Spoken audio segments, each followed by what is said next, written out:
think it's time we steal a look at one of the most influential PS2 games. Not only did it inspire a popular franchise, but it likely also inspired a generation of furries. What an honour. Yes, today I want to take a look at something a little different. Most of my videos focus on shedding some light on old licensed games, of, varying quality, shall we say. Conversely, this game is not based on any pre-existing franchise, but interestingly served as inspiration for a movie adaptation itself. Or, almost anyway. Okay, so despite an official announcement about a decade ago, the movie never actually happened, and it turned out that this so-called trailer was actually more of a pitch. I don't know why you'd say the movie's coming out when it's not even in development, but judging by how it looks, I personally don't think its non-existent is such a bad thing. I detest these designs, honestly. Now, as a kid, I first saw a trailer for Sly Cooper on a PS2 demo disc, and was instantly drawn in by its smooth, cel-shaded graphics and animations. But despite this, aside from eventually playing a couple of levels around a friend's house, I never actually wound up playing the game in full, until, well, now. So this video is going to be similar to my Tomb Raider review, in the sense that it's pretty much a review from a newcomer's perspective. The game focuses on Sly Cooper, the latest descendant in a long line of master thieves, who specialise in stealing from criminals themselves. Using his ever-increasing arsenal of stealthy skills, Sly's mission is to take down the Fiendish Five, a band of villains responsible for killing his father and making off with the Thievius Raccoonus, a crafty compendium of thievery techniques and pilfering pointers. The question is this intrepid trash panda as masterful as his notoriety would have you believe? I live for this stuff. Yeah, and that's what worries me. Now, I'm aware this game and its sequels have all been remastered, but as usual, I wanted to try the original game as it was on a PS2. But the experience will no doubt be spectacular. Nice. And to my surprise, I managed to find a copy for a very reasonable price. Eureka! You might say it was a steal. The game begins in Paris, from the location of the main menu, and sets the tone for the rest of the game perfectly, as Bentley the Tortoise gives Sly his briefing. Sly! Do you read me? Yeah, I read you. Loud and very loud. And speaking of tone, this guy's gonna get annoying, isn't he?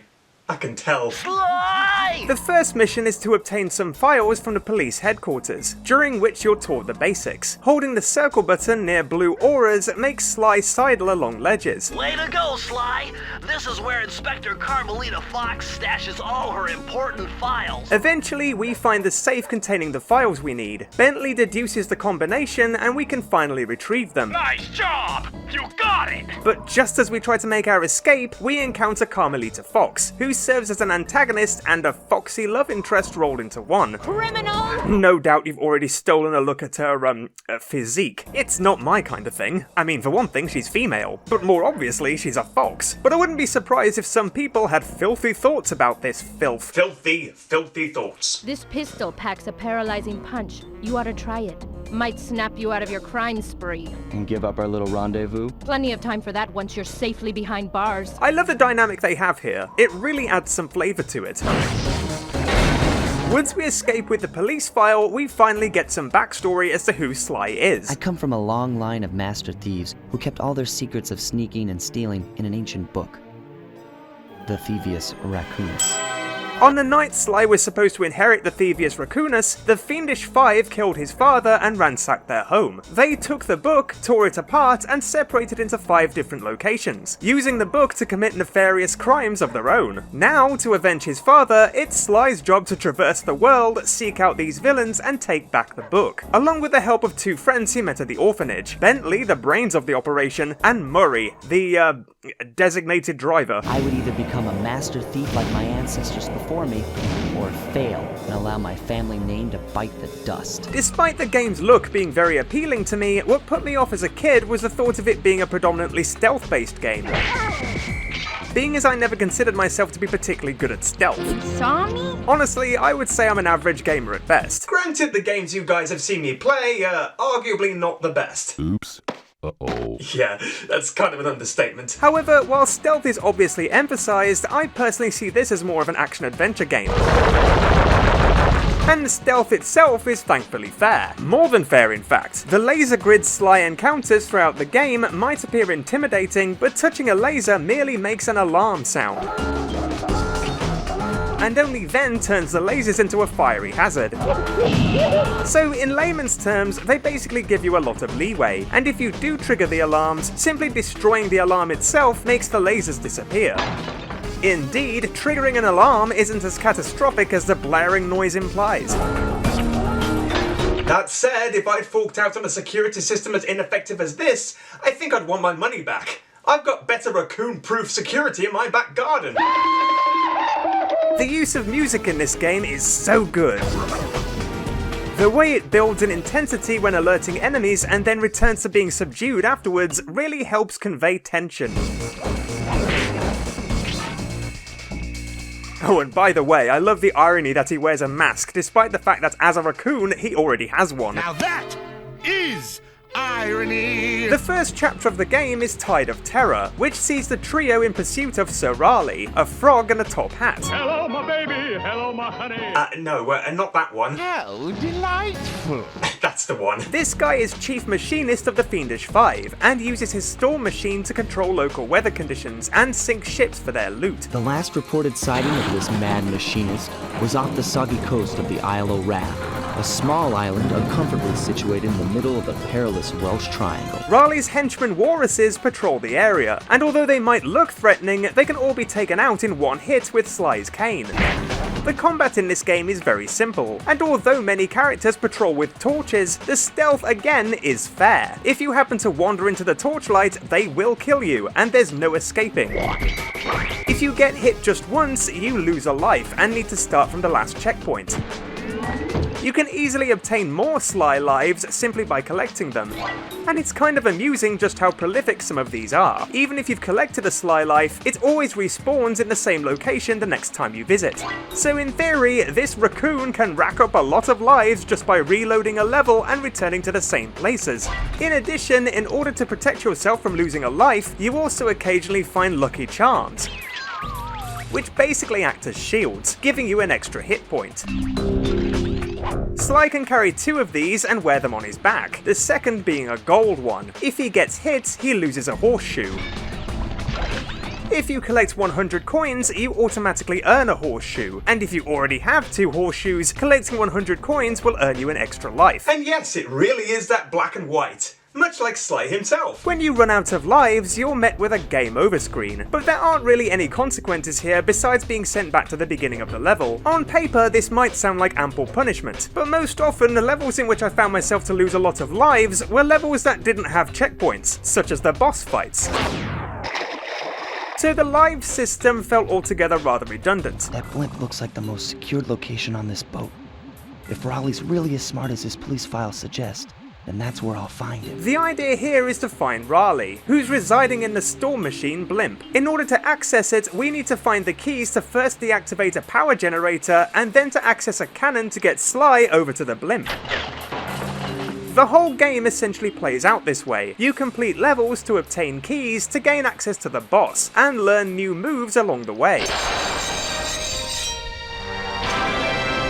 Throughout the game, you also collect messages in bottles, referred to as clues. Hidden in each level is a vault, and finding all the clues lets Bentley decipher the combination. Try 227. Unlocking the vault will then reward you with a piece of the Thievius Raccoonus, and thus teach you a new move. Old Sal and Cooper's fast getaway raccoon roll. Once the piece of the book is retrieved, Sly leaves behind his signature mask. The abilities you unlock include a dive attack, a roll move, the ability to slow time while jumping, and the ability to speed the game up and move quickly. Later in the game, you also find some moves that develop on previous ones. For example, one move adds an electric energy to your roll so you can simultaneously take out enemies, while the slow move is improved so you can slow time whenever you want to and not just while jumping. But some of the moves are pretty unnecessary in my opinion. There's a move that allows you to use your hat as a mine and detonate it from a distance to take out enemies from afar. But as cool as it sounds, I rarely use this. It's still a cool idea though, so hats off to the developers. However, there are some moves you unlock that come in very handy. There are a couple that prevent you from dying or losing a horseshoe when falling into a pit or into water, the latter of which comes in very handy for the later swamp levels. The controls are very simple but slick. I regularly complain that games often resort to using a single button for a variety of moves, as this can usually lead to confusion. Super speed! It's especially frustrating when the PS2 controller is home to a multitude of buttons that often wind up unused or underutilized. But in the case of this game, I'll make an exception. Most often whenever a new move is learned, it can be activated using the triangle button, and the moves themselves can be changed by scrolling through them using L2 and R2. This works perfectly well, and I actually appreciate the simplicity here as it makes the game accessible to a broad age bracket. That said, I did find it somewhat awkward performing some of these moves with the triangle button. The moves that alter the speed of the gameplay would be better suited to, say, L1 or R1, as it feels unnatural to hold the triangle button at the same time as performing regular moves, such as jumping. When selecting a level, there are 3 icons to take note of. First, there's the key icon, which is activated simply by completing the level and obtaining the key.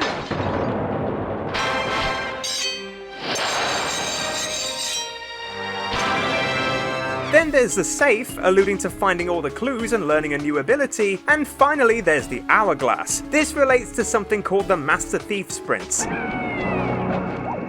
which we'll discuss later. Eventually, we encounter Raleigh. His boss fight is fairly simple. You merely have to avoid his attacks before he becomes vulnerable.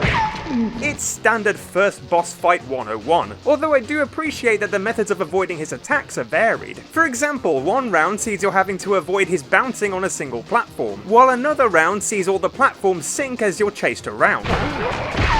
Although I maintain that it's easy, it can still catch you out on your first go. In any case, it's not long before Raleigh croaks. Blast it all!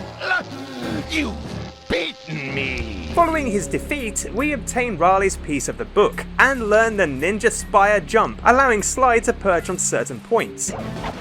There are several aspects of this game that make me think some later licensed games were inspired by it, and this is one of them. You tell me this doesn't look exactly like the move in Ratatouille. Anyway, Sly and co make their escape, having stolen a march on Carmelita. Upon her arrival, Raleigh is put behind bars. With the storm machine out of commission, boats found their way back onto the ocean, and the mystery of the Welsh Triangle faded from memory. I guess that's one way to steal someone's thunder. We then head to Mesa City in Utah, home to Mugshot, who's most definitely one of my favourite villains in the game, partly due to his backstory, which sees him evolve from a belittled weakling to a muscle-bound gangster. He'd become a hard-boiled, street-brawling, tough-as-nails gangster, ensuring that he'd never be kicked on or pushed around again. This opens the next chapter, Sunset Snake Eyes. After traversing the desert, we eventually encounter Mugshot's turf, which contains some of my absolute favourite levels. One such memorable highlight is the Boneyard Casino. Mugshot's got those machine gun-toting dogs hunting like a pack. Should the patrolling dogs catch you here, you'll get hounded. Hey, this is a casino, and I'm feeling lucky. Oh man, I'm dogged with bad luck. It also kinda works in our favour that they're as blind as the Treasure Planet pirates. Like, the lights are clearly on here. Why do you need torches? One thing that I think deserves praise in this game is the camera. As many of you will know, one major bugbear I have with many old action games and platformers is the often abysmal camera. And I can't quite believe I'm saying this, but genuinely, the camera in this game is one of the best I've experienced, especially when it comes to the Carmelita level here. Well, look who just walked into my crosshairs. Sly Cooper. That's right, Carmelita has caught up with us, and this level requires us to flee for the exit, avoiding her gunfire. There's so much going on screen as Carmelita fires at you from afar, and yet you don't miss a single detail. The path you need to follow is clearly laid out, and nothing is at all obscured. The angles make it appear very cinematic, and I encountered very few camera-related issues. It's honestly near perfect in my opinion. No enemies ever pop out of nowhere and take you by surprise, unless the game calls for it, of course. Whenever you're able to make a drop on an enemy, the camera will often swing overhead for a better view. Sadly though, it's not all good news. There are a couple of levels in the game in which Sly needs to use something called a blasting station and shoot enemies from a distance to protect Murray as he makes his way to the key at the end of the trail. And the first of these levels does indeed take place in Mesa City.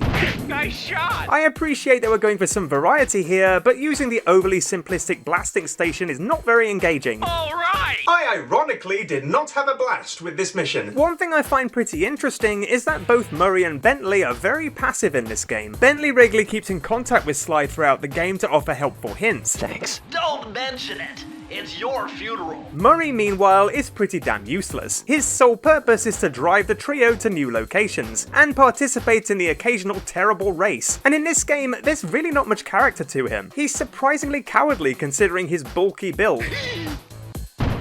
Really, you wouldn't have expected this hulking hippo to require an escort, would you? Besides, surely it would have made more sense for Sly to make his way to the key. You know, being as he's the stealthy one. Stealthy. That's what I said! It feels as though they didn't have much for Murray to do. He's fairly pathetic and takes the wheel of some of the absolute worst missions the game has to offer.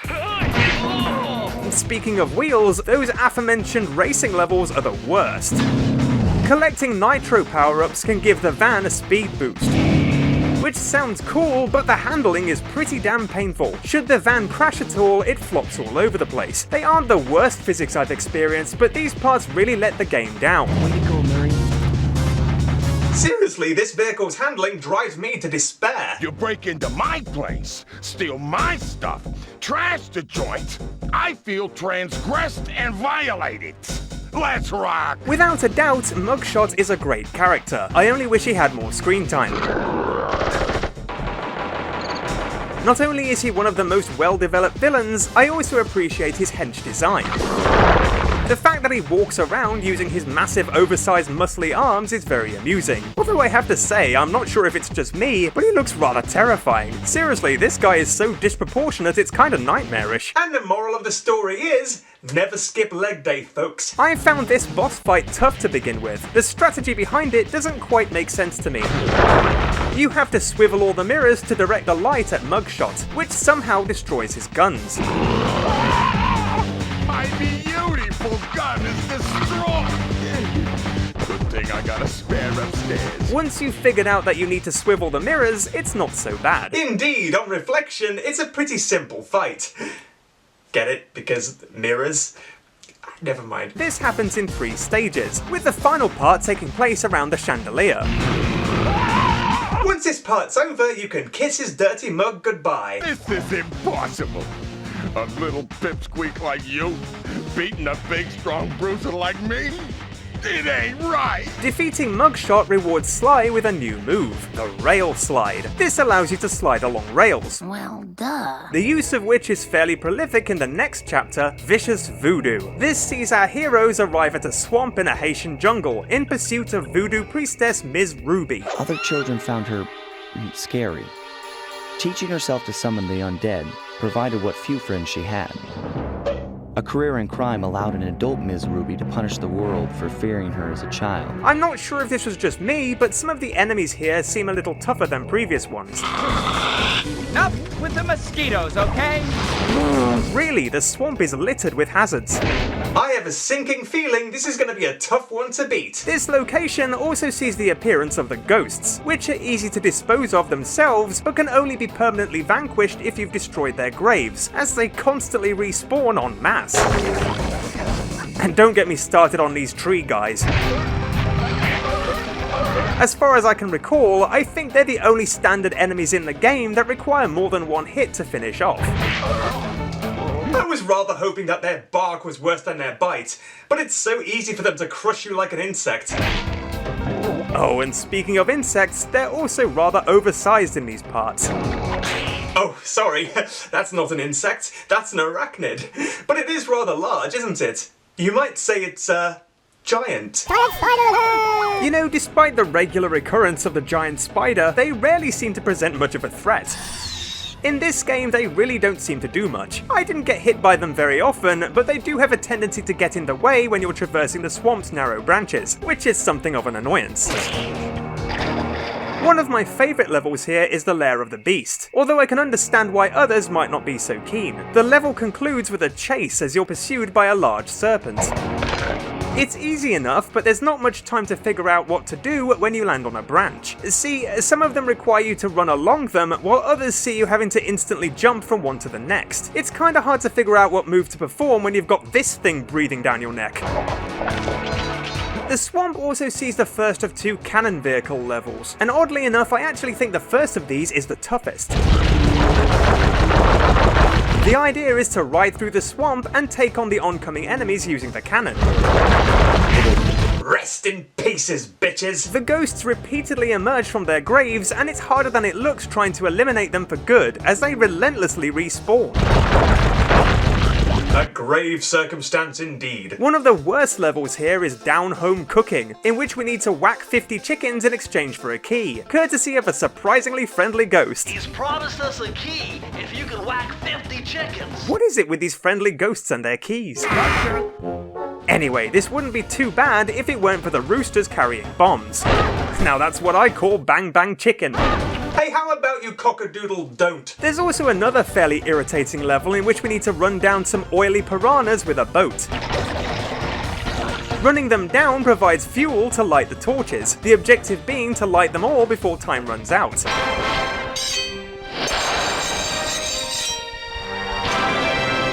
These minigame style levels feel a little like filler, but I still think this location maintains the best atmosphere. It's got some genuinely creepy vibes, complemented by an eerie soundtrack. I also find it kind of interesting that Ms. Ruby seems to be the only boss who speaks to you directly over the loudspeaker.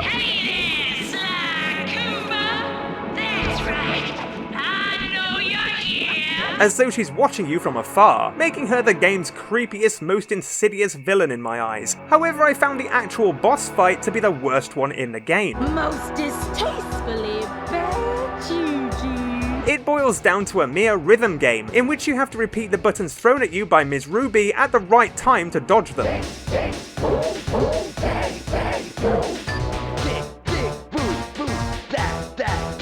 This allows you to get closer to her until you're able to hit her. It's pretty uninspired, I guess, but hey, I've played worse. Oops. Uh-oh. And the dancing chickens were a surprise. Hey, what do you call an ambulance service for alligators? Gatorade. I'm really sorry, okay? I'm really sorry. That was a last minute thing, and I really debated not including it, but I just couldn't help myself. You certainly got some rhythm, Raccoon. Oh, come on, that didn't hurt. Those are crocodile tears. Looks like this alligator could do with some combat practice. I know just the guy! Axe on, axe off. Defeating Ms. Ruby rewards Sly with the ability to turn invisible while standing still. Although a little later on, you can find an upgrade to this ability that allows you to turn invisible while sneaking. I didn't think a mere raccoon would be able to do this, but hey, I guess seeing is believing. Or, not seeing, I suppose. We then progress to the next chapter, Fire in the Sky. This takes place in the Kunlun Mountains, and sees us in pursuit of the Panda King, firework enthusiast and demolitions expert of the Fiendish Five. The Panda King took revenge on those who shunned him by using the very tools of his art for crime. Interestingly, I found China to be the easiest of all the locations, despite representing one of the latter stages of the game. I read that apparently this was originally going to be the opening act of the game, and it made me wonder if the developers had actually increased the difficulty at all since pushing it further along in the game's narrative. There's another one of those cannon vehicle levels here, which I was actually dreading, but it seemed far easier to me than the one in Vicious Voodoo. Likewise, there's another racing level, and one of those levels in which you have to protect Murray from afar. Oh no! And I found them both to be far easier than the ones in Mesa City. And despite the cold climate, it looks as though Murray took a leaf out of Shrek's book and opted to complete his mission almost completely stark naked. I made it halfway! That's a risky decision, Murray. You might get hypothermia. Also, I really wouldn't take a leaf out of Shrek's book. You don't know where it's been. The repetitiveness and lack of difficulty are possibly why I find China the least memorable location, but I don't have many complaints.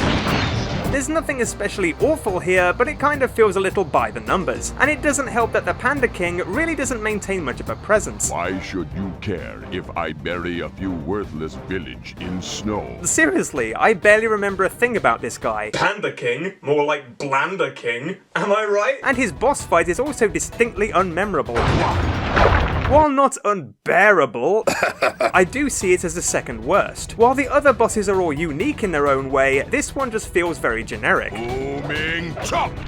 At first I was very cautious about approaching him, as I was expecting something much more substantial. It just seemed too simple, you know? Almost as though he was humouring me. Or should I say pandering? You literally just have to avoid the Panda King's attacks and then just keep hitting him. It's incredibly underwhelming. Hey, you do that again, buddy, and I'll give you a black eye. A blacker one. Okay, so that minor slip up aside, he's just too damn easy to beat. I guess you could argue the same for Raleigh, but he's at the very beginning of the game, so you'd expect him to be easier. The Panda King is just so dull. I know I complained about Ms. Ruby for the uninspired rhythm game boss, but hey, at least they tried something a little different. It's unique, and there's not another boss like it. I mean, I'm thankful for that, but still. The Panda King has nothing going for him at all. Fiery wheel! Also, I swear someone at DreamWorks derived inspiration from this guy for Kung Fu Panda. I was half expecting him to sound like Jack Black. Really, look at this guy. Your skill with that cane is unparalleled. After defeating the Panda King, we obtain his piece of the book. Rather than learning a new technique, this piece allows Murray to make some modifications to the van, meaning we can infiltrate the final villain's fortress. Okay, partner, this is it! A trip to Clockwork's lair! Which leads to the final chapter, The Cold Heart of Hate, and this is very different to all the others. In the 4 parts of the Thievius Raccoonus recovered so far, several of the pictures depict a shadowy owl-like figure, which looks very similar to the police images of the mysterious Clockwork. The villain, Clockwork, is shrouded in mystery. There are no clues to find or safes to unlock, and the levels here aren't nearly as exploratory. They just serve as build-up to the final boss. It's a giant death ray! Fly, take out those rocks or we're in trouble! While it does adopt a more dramatic and sinister tone, a few of these levels feel like minigames. Like, there's a mission where you have to run over some computers before the fire slugs reach them, using the square button to activate a battering ram to hit them out of the way. I don't know if it's just me who feels this way, but it kind of feels like filler. The few standard Sly levels here I also found somewhat frustrating. The environment looks a little visually confusing to me, and I actually failed a few times when trying to rescue Carmelita. Once Sly reaches her, Clockwork traps him in a gas chamber, and this is followed by a sequence in which we need to use Bentley to hack into the computer system, using the left analog stick to maneuver and the right to fire.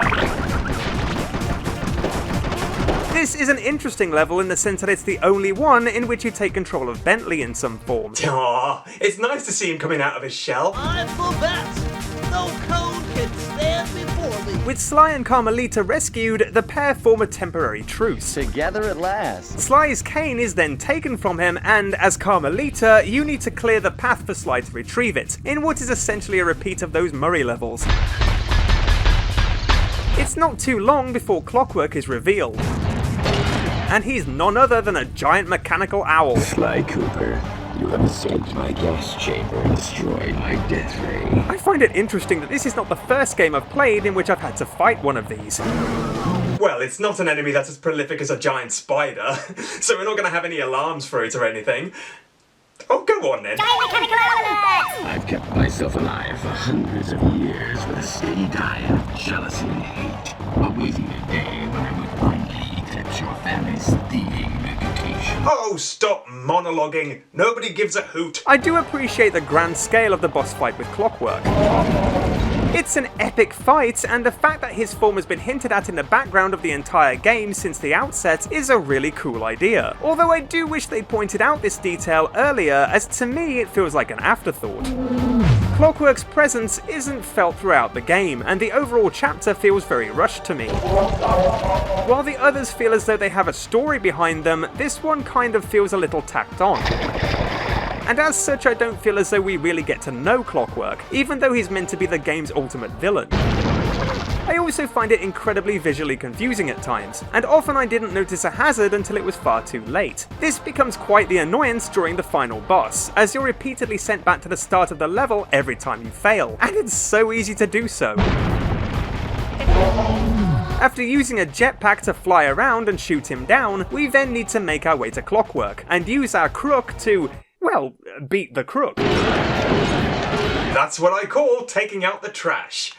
Ironic for a raccoon, don't you think? With Clockwork defeated and their truce over, Carmelita and Sly return to being at odds with each other. She was true to her word and gave me that 10-second head start. Sly dupes her by stealing a kiss, 1. before handcuffing her to the railing and making his escape. You might say she's been outfoxed. A friend of mine in Japan just sent me this really cool movie. As a reward for completing the game, you get to see the Japanese version of the intro cutscene, animated in a more fluid anime style, which is pretty cool.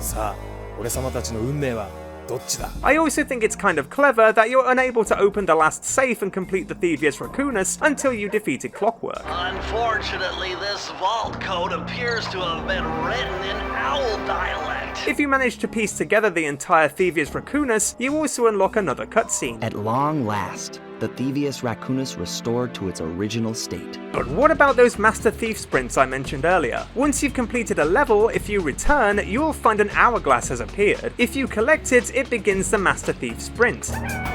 If you manage to make your way to the exit before the time runs out, you unlock a special bonus commentary for that level. Next time you return to the level, an L1 button prompt appears to activate the commentary. Well, there was also the idea of once you got to the rear set of the buoys that floated on the water, that there was a giant fish that was sitting below you. Oh yeah, the giant fish. And he was the one that paced you and made you want to move forward faster and get through the level, or otherwise he'd come up and gobble you up. Yeah, so the giant fish, he got cut. To some people this might not sound all that interesting, but I seriously beg to differ. I actually found these commentaries far more interesting than I was expecting to. And it's nice that they reward you with something after completing every individual Master Thief sprint, rather than just lazily having a reward for 100% completion of the game. That said, for some reason the commentary for the Lair of the Beast level wouldn't work for me, which is a little annoying. Perhaps they just didn't have anything to say about it. But otherwise I had no issues. As for the time trials themselves, they're not lenient and they're pretty smart about it too. Don't even think of using the fast move to beat the clock, as it not only speeds you up, but also the clock.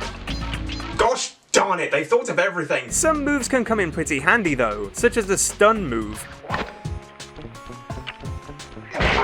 What's more, activating alarms will also make the clock count down faster. The toughest of these sprints for me was High Class Heist. Not only is it very easy to trip the alarms, but in order to complete it in the time limit, you need to perform some seriously precise platforming. As tough as it can be though, it never really gets anywhere near as challenging as the Crash Bandicoot time trials in my opinion.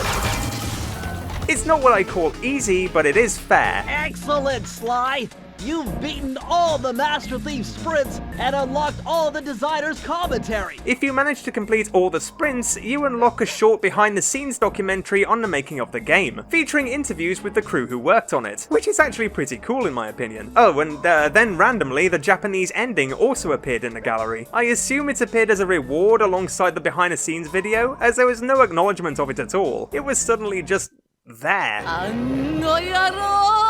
I looked into this, and this was apparently only a reward in the PAL copy of the game. I have absolutely no idea why, but hey, I'm not complaining. So anyway, to conclude, is Sly Cooper worthy of the title of Master Thief? Excellent, Sly! This is an impressive game, especially considering its age. The graphics have aged like a fine wine, honestly.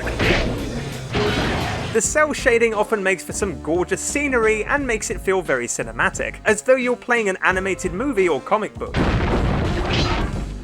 The overall plot is good too, although I personally feel as though they could have done more with one or two of the characters, particularly Murray and Clockwork. My intellect is refined. My experience is great. From what I gather, a lot of people seem to strongly dislike Vicious Voodoo, which I find kind of interesting, as in terms of its setting and ambience, this is certainly a favourite of mine. I do understand the dislike for the minigame style levels here, particularly that damn chicken mission.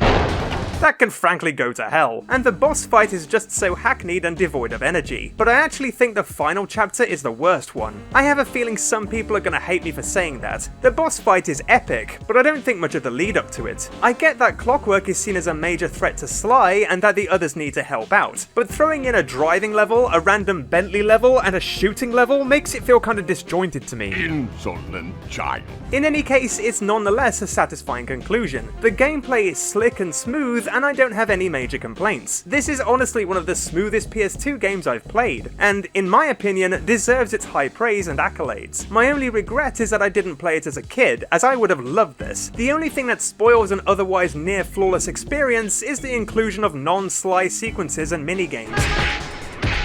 The game is indeed truly masterful when it's embracing Sly's abilities. Indeed, Sly himself steals the show.